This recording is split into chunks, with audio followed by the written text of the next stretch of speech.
Olá, como é que vocês estão, queridos Jedis? Eu sei que isso não é hora de aparecer, né? Mas é o que dá. Hoje é segunda-feira, não é porque a gente tem muito compromisso de final de semana que o mundo para, né? A vida continua andando, o cartório está exigindo providências, vocês sabem que é dia de recolher custas, fazer relatório, começar a preparar a folha de pagamento para o próximo mês, entregar informações para vários lugares, várias coisas. Vocês pensam que a parte da prova é a mais difícil? Sinto informá-los que até a muito mais fácil, já falei isso algumas vezes, né? É importante que vocês vejam que o concurso de cartórios, como qualquer concurso, mas no nosso caso aqui o concurso de cartório é uma jornada. E essa jornada, ela começa na tua inscrição para a prova, quando você decide em que estado você vai prestar, é só o começo.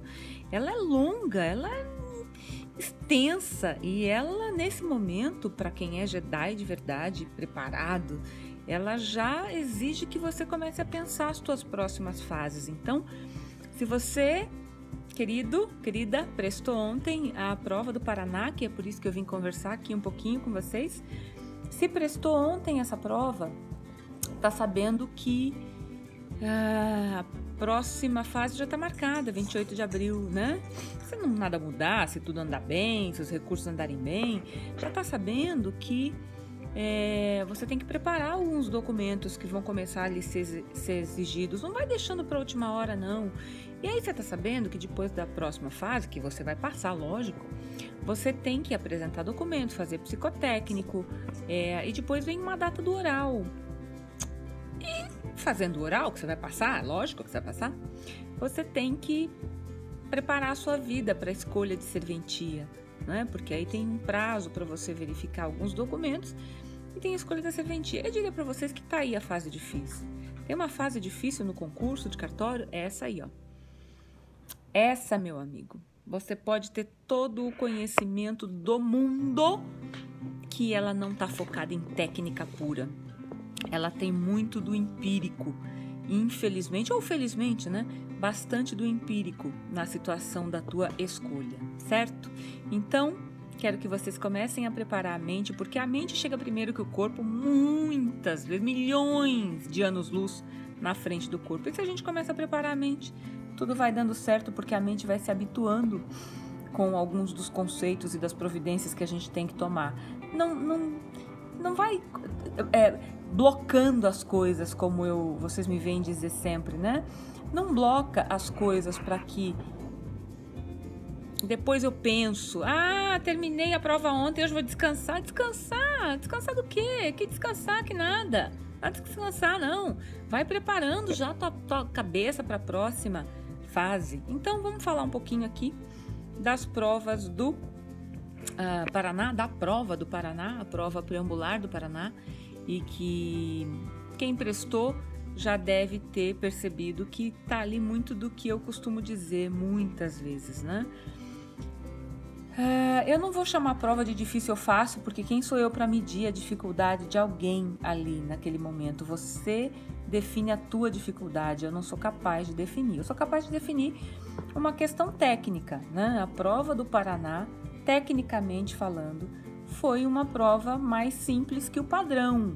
Não é uma prova que, puxa vida, meu Deus do céu, infazível. Não, é uma prova que exigiu um pouco mais de tempo de leitura em algumas questões. Eu comentei isso no sábado, na sexta e no sábado com vocês. É uma prova que exigiu um pouco mais de interpretação de texto, às vezes, especialmente, eu já olhei a prova, especialmente no direito constitucional, me pareceu mais doutrinária, interpretativa, né? O que é razoável, veja, você não quer só uma prova de escolhe questão direta e marca X. Quem fez aqui com a gente a revisão de véspera, preparada pelo Arthur Del Guercio, no blog do DG, viu que eu comentei isso. Você tem 3 modelos de questões, né? Você tem a direta, a indireta e você tem aquela questão cooperativa, a questão composta, né? Ela é uma questão associativa, é aquela que você tem os verdadeiros e falsos, né? Te dá ali uma série de informações e aí te manda escolher qual das assertivas certa e errada, e depois você escolhe a questão final. Aqui teve muito daquelas questões. Teve muitas daquelas questões ali. E eu comentei isso com vocês, que o ideal naquelas questões é sempre que você as deixe por último, não importa a matéria. Porque grandes problemas que começam a acontecer nessa fase de prova é você perder tempo. Você perde tempo com essas questões. Você não pode perder tempo com essas questões. A gente falou bastante disso. Então, eu espero que vocês tenham aproveitado aquela ideia original, inicial que a gente deu, que vai para as questões diretas. Eu vi várias, aquelas que você lê o enunciado, lê a questão, especialmente em direito notarial e registral, né? Aquilo que você lê a questão e você sabe o que fazer ali, você sabe a resposta, você não tem que ficar enchendo muita linguiça. No máximo você dá uma lidinha, porque às vezes tem uma pegadinha, uma coisinha que não tá muito bacana, mas não são questões de perder tempo. Eu vi várias assim, né? As questões que tomavam mais tempo, elas eram um pouquinho mais, algumas doutrinárias, outras nem tanto, outras eram letra de lei pura, mas que te faziam ler mais coisas. Não é o caso de você, num começo da prova, em que a mente tá rápida, né? Tá ligada, tá com a adrenalina lá em cima, você perder esse tempo. Então, usa a tua adrenalina para responder com certeza tudo que você sabe. Isso que a gente comentou na revisão de véspera, eu comentei também nas lives com você. Significa que você faria aquelas que você não tinha dúvida, e eu tenho certeza que eram várias, certeza. A parte notarial e registral, gente, vamos combinar, hein? Tava coisa, a menos que você nunca tenha visto direito notarial e registral na vida, vai falar assim, ai, não sabia. Não tava difícil, né? Para quem é estudante da área, porque você é um estudante da área, nós somos todos estudantes da área, não vai me falar que aquelas funções do notário estavam difíceis. Aliás, aquela questão da função do notário, ela nem está tecnicamente correta, né? Porque aquelas funções todas colocadas ali são as funções do tabelião. É do artigo 7º da 8935, não é do 6º. As funções do notário não são aquelas, mas não importa. Era a que estava certa, era a que você achava ali como certa, era a que você tinha que botar certa, tá? De resto, o que eu achei? Achei que se você fizesse uma boa divisão do tempo, como a gente sugeriu, você teria um tempo tranquilo para fazer essas questões que são diretas e as semidiretas, né? As questões que são medianas, porque elas te exigem muita leitura, mas a resposta é rápida. E você teria ali pelo menos 1 hora, 40 minutos, pelo que eu medi, para fazer essas questões que são mais coordenadas, as questões que são umas relacionadas às outras e que você teria que colocar verdadeiro ou falso. Muito bom. Você ouviu muitas coisas antes das provas, você fez aulão de véspera, você fez premonição, você teve muitos professores falando do assunto, então você, né, o que você eventualmente não sabia, não viu, você pode ter visto numa questão ou outra, dada numa dessas conversas de véspera. Achei que se viu, estava tranquilo ali, no geral, nada de absurdo, que foi a minha parte com o pessoal do revisão de véspera, né? Não achei complicado, achei administrativo que enchia um pouquinho mais a paciência, mas com questões mais diretas também, então toda aquela questão administrativa me pareceu mais razoável. Eu achei que em conhecimentos gerais também estava bonzinho, né? Tava bacana. Aquela coisa que você olha e fala assim, sei isso aí, vai, sei isso aí. Então, o que eu queria dizer para vocês? Que o estudo, ele é aquela coisa complexa que envolve a técnica que você, o conhecimento que você apreende, a técnica que você aprende e o controle que você faz no momento da prova. Então, se você controlou o tempo no momento da prova, é uma prova mais dogmática, mas não é uma prova dificílima, né? Já vimos provas dificílimas por aí. Essa não é uma delas. Essa é a primeira coisa que eu queria dizer. Depois, eu tenho certeza que quem usou a tática do respira, e mesmo antes de uma questão difícil, respira. Tenho certeza que quando uma coisa parecia mais difícil, você dá uma respirada, ela chega na sua mente. Assim, não são coisas que você não tenha visto antes, não são coisas que você não tenha ouvido falar antes, né? Não vi nada lá daqueles conceitos andrológicos, sei lá o que é aquilo, eu nunca vi aquilo. Não, isso não é verdade, isso não aconteceu na prova.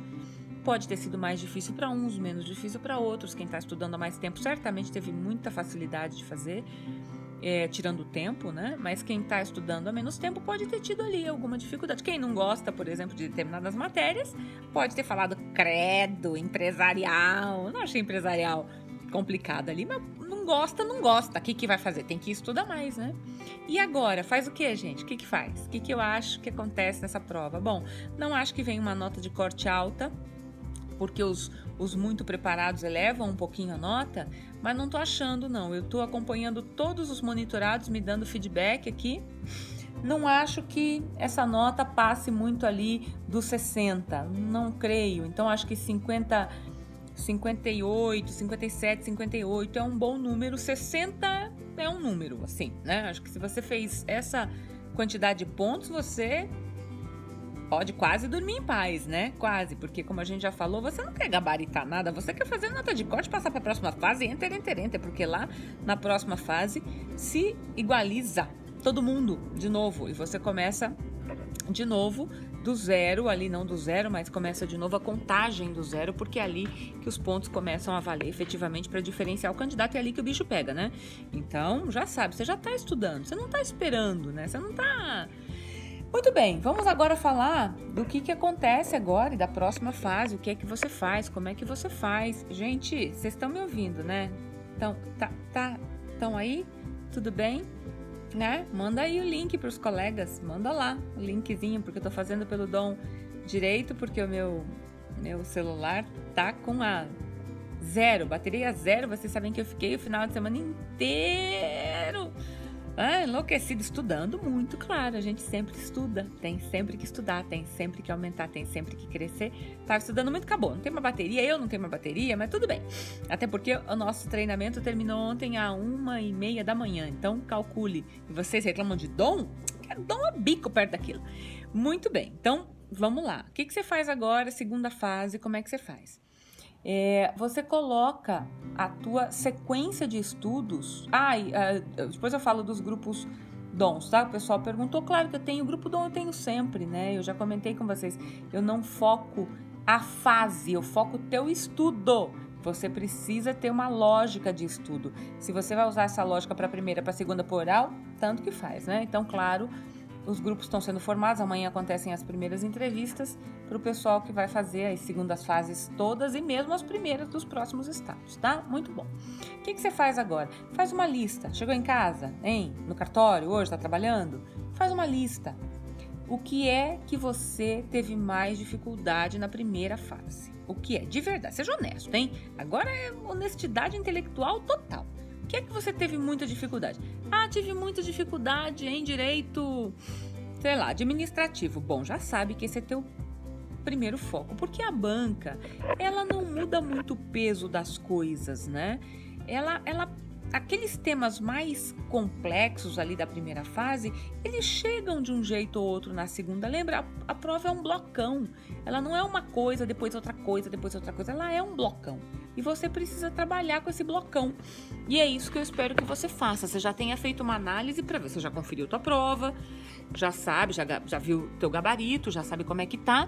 E você já sabe, olha, o que eu acertei muito, o que eu errei, o que eu acertei pouco.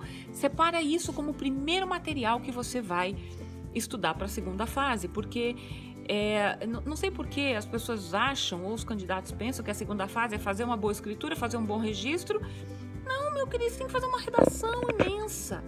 E na tua redação, conceitos de várias matérias podem ser utilizados. Várias. Não é porque você tem que fazer uma redação, a prova notarial e registral, que você não vai incrementar essa tua redação, que é o que a gente treina muito aqui.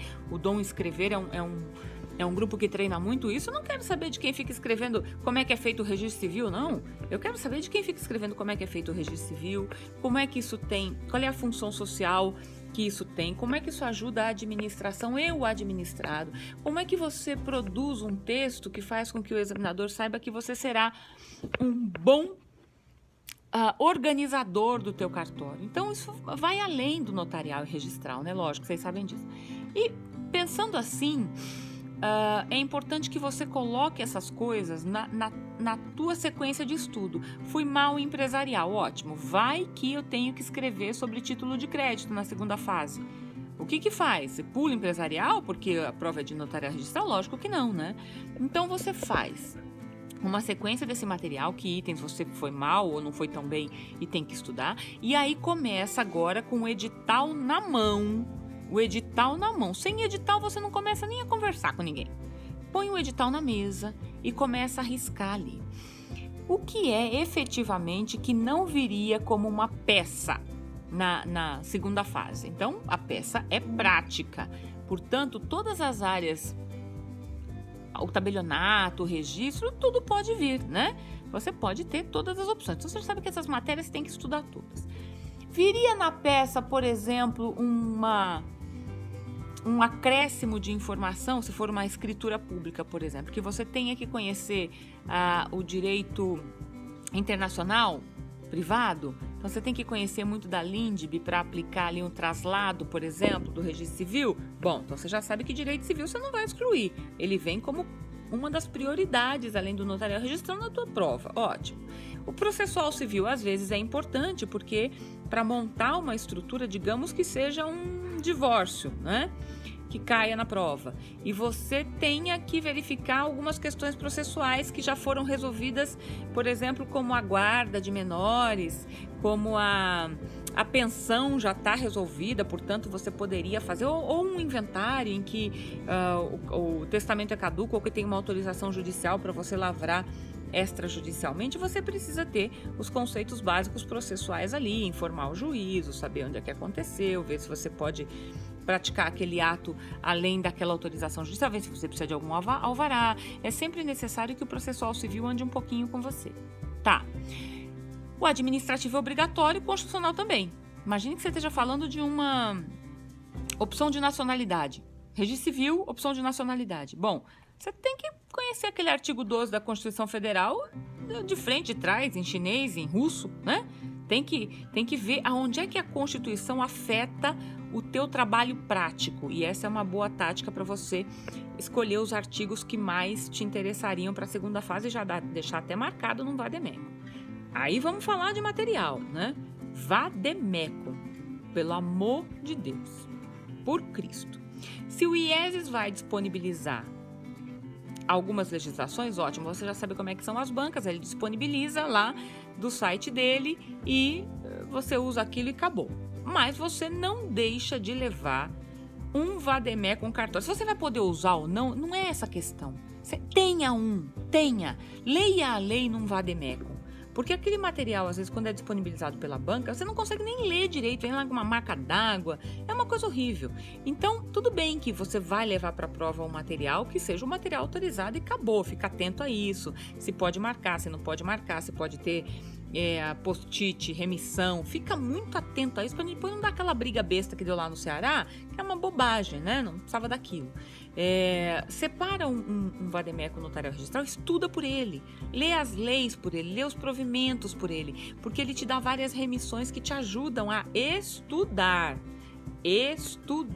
né? Você tem um campo mais aberto de visão para estudar, você tem todas as coisas ali muito perto num vademécum. Então, estuda por ele e já vai separando as leis que você vai levar para a prova. Muito bom.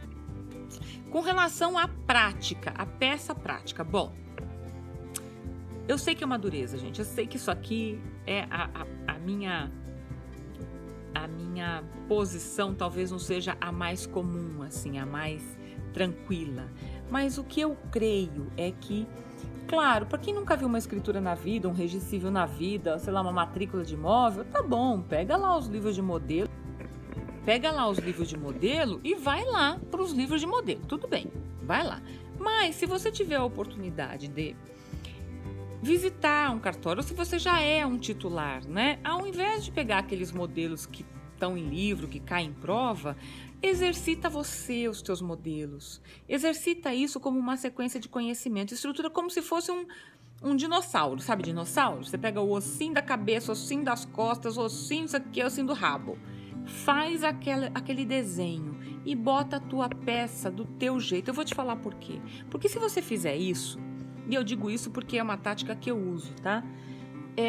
Quando eu faço isso e faço a minha estrutura de estudo numa peça mais difícil, uma coisa que eu talvez não me lembre, ou porque eu faço aquilo todo dia, então não vou prestar atenção no detalhe, primeiro escreva à mão, para começo de conversa, né? Vai fazer peça digitada em computador, que isso é a pior coisa que você pode fazer na vida. Você vai se atrapalhar na hora da prova, a prova ainda não é com computador, então trata de escrever esse troço aí e testar essa sua letra, tá? Porque o examinador não quer saber de letra que ele não entende não, viu? Muito bom. Então você faz ali o teu modelo, eu vou chamar de modelo aqui, apesar de não ser essa ideia, mas faça o teu modelo, mesmo que você esteja olhando os livros ali que tem aí no mercado para os modelos, tá? Escreva o seu, minimize dados que te pareçam muito rebuscados, tira isso. E se eu puder dar uma sugestão, se for uma escritura, por exemplo, tira aquele saibam quantos, né? É errado? Não, mas é meio antiquado. Mas tem história, tabelionato tem história, mas não para prova. História para prova não, deixa você manter lá no teu cartório, depois você escolhe se você quer manter a história ou não. Seja mais direto para o teu examinador. Ele tem que avaliar muitas questões, muitas provas, muita redação. Sabe como é, né? Examinador enche o saco da criatura, né? Então, o ideal é que você comece você mesmo a preparar, até porque vale para essa prova, depois vale para as outras, você começa a ficar craque. Pode acreditar, quem escreveu os livros de modelos, e claro, eu tenho colegas muito bons aí que escreveram livros de modelos e tal. Essa pessoa teve que estudar primeiro modelos, essa pessoa teve que conhecer, fazer, ou se tornou titular e foi usando ali a técnica dele para escrever o livro com aqueles modelos que ele sugere. Faça você o mesmo, faça de conta que você vai escrever um livro de modelos. Quando? Sei lá, daqui a um ano. Daqui a um ano você vai escrever. Então, para escrever um livro de modelos, você está começando a preparar as tuas minutas para ver se elas são boas daquele jeito, se elas atendem o que precisam atender. Você está começando a fazer. Faça isso. Se você conseguir fazer isso, primeiro que você vai interiorizar as questões, que é o que importa para fazer um modelo de qualquer coisa. E depois que você vai começar a pensar como pensa o examinador, que ele te dá uma informação. Quando ele te dá essa informação, ele quer que você transforme aquilo num documento, e não importa se o documento é uma sentença, uma alegação final para o advogado, uma sentença para a magistratura, ou sei lá, uma peça de acusação para o MP, ou uma escritura pública, ou um registro para os cartórios, né? Faça isso como se você fosse escrever um livro. Eu aposto com você que você, em 1 mês e meio, você tem 2 meses para a prova, em 1 mês e meio você terá repassado todas as estruturas que são necessárias. E melhor, porque você fazendo as suas estruturas, vai chegar na prova, você está tão habituado com aquilo, tão habituado, que você para de ficar tentando lembrar o que vem primeiro e o que vem depois. E não se preocupa com o modelo. É como tudo, né? É como escrever carta, é como escrever blog, é como o que você faz todo dia e que a mente vai se habituando com o teu jeito de fazer, não com o jeito que alguém disse que você tem que fazer. Então, modelo nessa fase é bom para quem nunca viu uma escritura, para quem está aprendendo agora, porque, meu Deus do céu, sei lá, eu era bombeiro, sei nem o que é a escritura pública. Tá bom, dá uma olhadinha lá, mas dá uma olhadinha lá não copiando. Dá uma olhadinha lá como uma receita de bolo que você tem que seguir, ali uns certos passos, mas que são os teus materiais, assim, a tua mão que vai colocar todos os ingredientes na receita. Isso mentalmente tranquiliza, porque na hora da prova você já repetiu aquilo várias vezes, você vai ter que se preocupar só com a tese, não com a prática, mas com a tese. Se preocupe com a tese. Às vezes muito candidato fica lá copiando o modelo, sabe copiar o modelo como ninguém. Aí pega a tese que é apresentada e não sabe converter aquilo no documento prático. E isso aqui é ruim. Então isso eu sugiro que vocês a partir de agora já comecem a fazer isso. Muito bem. Dito isto, Imagino que vocês têm alguns temas de redação que vão ter que tratar. Cada um de vocês está fazendo um curso, enfim, escolheu uma forma de estudar, mas a primeira coisa, não importa o que vocês resolvam, separa o teu material, sabe? Monta um oráculo assim. Você vai ter o edital, os materiais que você está usando, que usou para a primeira fase, que talvez não se adequem mais muito para a segunda, e a tua sequência de matérias críticas, porque elas vão cair, elas caem na primeira, na segunda fase. Ah, mas é que processo penal não cai na segunda fase. Primeiro, quem falou? Quem que disse isso aí? Onde está escrito isso aí? Porque você pode ter uma questão de penal. Ué, tem Lei Maria da Penha maravilhosa para cair, né? Coisa linda para cair agora. Mas não é só isso, é que as matérias todas do edital podem ser úteis para você acrescentar o teu texto, para tornar a tua redação mais consistente, sabe? Mais recheada. Fazer o teu diferencial, porque agora, meus amores, na segunda fase o bicho pega agora, é você, infelizmente é verdade, eu nem gosto disso, mas é uma verdade. Na primeira fase é todo mundo um timão, assim, né? E põe uma nota de corte e tomara que você tenha feito acima dela. Na segunda fase é você contra o outro. Se o outro estudou uma matéria de penal bacana, na hora de fazer uma redação, ele acrescenta ali uma informação relevante, que por acaso está em penal, né? Não é o foco da redação dele. E melhor do que você, ele vai ter uma nota maior do que a sua. Aí faz diferença. Aí eu vou falar um negócio pra você. Aí é melhor você ficar esperto e não ficar descartando nada e falar, agora pra segunda fase só tem que ver isso. Segunda fase tem que ver tudo.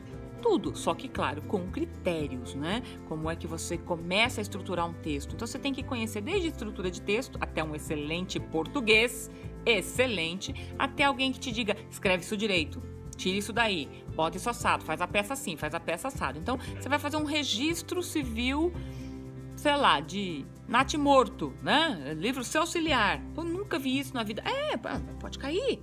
Como que faz isso? Claro, tem uma estruturinha. A melhor coisa é você usar a estrutura da lei e das normas, claro, ao invés de ficar usando o modelo que alguém botou num livro, porque aí você esquece uma coisa, pronto, dá um branco geral. Isso não pode acontecer, né? Então, usem modelos com parcimônia, não é a minha preferência, eu gosto mais do exercício manual mesmo, de você ir criando a estrutura e depois olhar no modelo, ver se você esqueceu de alguma coisa, se precisava citar um detalhe que você esqueceu. O modelo para estudo pós-tua escrita, não pré-tua escrita, entendeu? Isso funciona muito. De resto, nós estaremos aqui juntos algumas vezes para falar disso. Os grupos de entrevistas, quem está nos grupos de entrevistas, por favor, fique atento, porque amanhã a gente tem muita entrevista para os próximos grupos dos próximos 3 meses. Sim, tem grupo focado no Paraná, não no Paraná, mas na fase que o Paraná exige, porque tem gente que tem mais dificuldade com escrita. Então tem grupos que eu foco um pouco mais na escrita, não porque é para o Paraná, é porque é para a escrita de uma boa peça no extrajudicial, tanto que faz o Estado, né? Claro que cada Estado você observa ali a norma. Você tem cursos para isso, tenho grandes amigos dando cursos para fase tal, fase tal, fase tal, fase tal. Os grupos DOM, já expliquei aqui, eles são grupos de mentoria, eles te fazem pensar o cartório inteiro, o que eu preciso estudar e que eu estou pulando. E isso não tem a ver com fase, né? Então, faça os cursos que vocês escolherem. Aqui, em 3, 4, 5 semanas, depende muito do grupo, a gente te faz escrever como um Jedi, focado no conhecimento do cartório. Não importa o concurso, né? Não imaginem que eu fique montando aqui grupo em razão de fase de concurso, não ia vencer. Imagina que eu ia conseguir treinar essa gente toda para pensar cartório se eu fosse ficar enlouquecido atrás da fase do concurso e tal. Mas tem alguns grupos que vão ser um pouco maiores para escrita, porque eu vejo que tem gente que tem mais dificuldade com essa estrutura. O que eu faço agora? Como é que eu monto uma boa peça, tal, né? Felipe, muito obrigada, meu amigo. Você arrasando sempre. Sabe que as tuas postagens eu adoro, acho o máximo. Curto muito. Então, para quem está fazendo Paraná e que também já pretende continuar Santa Catarina, Rio Grande do Sul, já sabe como é que é, né? Já sabe qual é a a ideia geral? A ideia geral é, pelo amor de Deus, não fecha a tua mente para os modelinhos de cada prova, de cada estado, de cada... A única coisa que você tem que fechar a tua mente para cada estado é norma. É norma, né? Você não pode evitar. Vai aí e estuda a norma e não discute, porque ela é tua... Você vai agarrar nela na segunda fase. Mas não fecha a tua mente, porque segunda fase... Não é porque é segunda fase de cartório que o mundo fica numa caixinha, né? Você continua tendo que pensar cartório inteiro aplicado a um bom texto, a uma boa peça prática, como qualquer concurso jurídico, qualquer um. A tua mente foca numa estrutura prática, mas o direito inteirinho é levado para aquela estrutura prática. Então não fica muito bitolado, na segunda fase é só isso. Não, é tudo. Segunda fase é tudo que você vai aplicar a uma boa escrita. Quem escreve bem qualquer negócio, até receita médica, tá? Até bula de remédio, a pessoa que escreve bem vai escrever melhor do que os laboratórios fazem, não é isso? Meus amores, eu quero parabenizar todos vocês que foram Jedis ontem, fizeram uma boa prova. Eu sei que para alguns foi um pouco mais difícil do que para outros, mas é a vida, a gente já sabe, né? Sem mimimi da vida, a vida é isso aí. A vida é estudo, chega uma hora que você vai para frente da fila. Porque o concurso é uma fila. Então chega uma hora em que você tá tão... você vai pra frente da fila. Se aquilo vai resultar numa boa posição, porque o concurso de cartório exige isso, a gente não sabe. Mas vai ser, certamente, uma... Daqui a pouco você tá muito mais tranquilo para fazer prova. Você já sabe o que vem, você já sabe como é que é. Você não estressa mais tanto com fases e grupos, e histórias e coisas. Quem tá na primeira prova, que bom que foi fazer. Acho um exercício, né? Sempre é. É uma forma de exercitar para quem gosta. E talvez para a próxima já tá mais emocionalmente preparado, não é isso? Tem candidato que vem isso aí, que é meio de vida, né? Eu não gosto muito do termo concurseiro, porque eu acho que dá um pouco essa impressão, você não faz outra coisa na vida, não. Acho que você é um concursando, e concursando tem técnica. Concurso é igual bolo, não falo? Tem técnica, escolhe os ingredientes certos, escolhe o professor de culinária certo e vai só com aquele, não fica pulando de professor de culinária não, porque dá ruim isso aí, tá? Dá bem errado. Acho que vocês precisam ter um começo, meio e fim, não ficar mudando muito de material, não ficar mudando muito de técnica, mas claro, ir adaptando até pro teu nível, não é pro concurso que você tem que adaptar, é pro teu nível de conhecimento, né? Adapta isso da maneira correta e vai dar tudo muito certo. E tem uma frase que você não vai esquecer, você me prometa que você não vai esquecer, que é o seguinte: o concurso só termina quando acaba, tá? Porque surpresas vêm até o último minuto do negócio da escolha, né? E capaz de ainda dar umas coisinhas depois. Concurso só termina quando acaba. Não entra na pilha do estresse agora. Nota de corte é o que você tem que ter. Ponto. E acabou. E de resto, esquece. Separa o material. E a gente vai conversando, tá? Quem tá aí na lista dos entrevistados de amanhã, por favor, olha, edital no grupo, please, por favor, edital no grupo. Amanhã, vários grupos. Tem uma sequência, tem a sequência de entrada, nós vamos ter 5 horários de entrevista, já tá todo mundo agendado. Por favor, olha lá, tá? Porque a gente aqui não perde tempo, não. Se você pode, ótimo. Se você não pode, a fila anda. Assim como no concurso. Não aparece lá no dia para fazer a prova pra ver. A fila anda. Você perde a tua vaga pro outro, né? Vai ser um prazer conversar com vocês aqui. Grupos Dom, super. Sou super feliz de ter monitorado vários de vocês que foram fazer a prova. Os feedbacks estão sendo fantásticos, mesmo para aqueles que voltam desanimados da prova. Eu não quero saber de desânimo. Desânimo acaba com a mente, né? Trata de se animar, você não sabe a nota do outro ainda. Toma atento, criatura. Um beijo grande pra vocês. Vamos falando qual possível nota de corte. Quem que tá falando isso aí? Dani. Trabalho com isso aí não. Mas já falei no início da live, eu gosto, creio. Eu não gosto de achar nada, que eu não perco nada, então eu não gosto de achar, né? Mas eu creio que pelo feedback que eu tô tendo, e se eu for analisar os grupos DONs, né? É a gente que fez prova com um índice alto de nota. Então não é uma boa medida, mas se eu baixar um pouquinho a nota deles, nós vamos estar falando de qualquer coisa perto de 60. Os grupos tiveram notas acima de 65, 70, 75. Mas se eu baixar um pouquinho, porque a média geral é mais baixa, 60 é uma boa nota, não é muito mais do que isso, talvez até menos, inclusive, do que isso, porque muita gente foi prestar a prova para ver qual é. Ah, qual é o negócio, né? Qual é isso aí? Mas é isso. Vocês, por favor, usem a tática do concentra a mente e separa material agora, porque o corte vai sair de qualquer jeito, né? E você não vai estudar só para essa prova. Se passou, ótimo, já tá estudando faz tempo, vai fazer a segunda prova maravilhosa. Se não passou, já vai fazer a próxima mesmo. Então vai se preparando, toma atento aí, né? Se foi só lá para ver como é que é, já sentiu o drama, já sentiu como é que é. Meus amores, um beijo para vocês. Estudar é todo dia, todo dia. Não devia ser por causa de concurso, né? Eu sei que é difícil, eu sei que a gente tem milhões de outras coisas para fazer, mas estudar é todo dia, tá? Não pula isso não na tua vida, porque vai ter uma hora em que você nem estuda mais, você só revê de tanto que você já estudou, né? Você não usa mais o conceito do estudo, usa o conceito da revisão dos conhecimentos. É nessa fase que eu espero que vocês cheguem com tranquilidade. Um beijo grande, fiquem com Deus. Falamos, atenção aí, fase chegando, outros concursos chegando. Estudar é todo dia, tá? Um beijo grande, excelente resultado para vocês desse do Paraná. Fiquem com Deus. Tchau, tchau.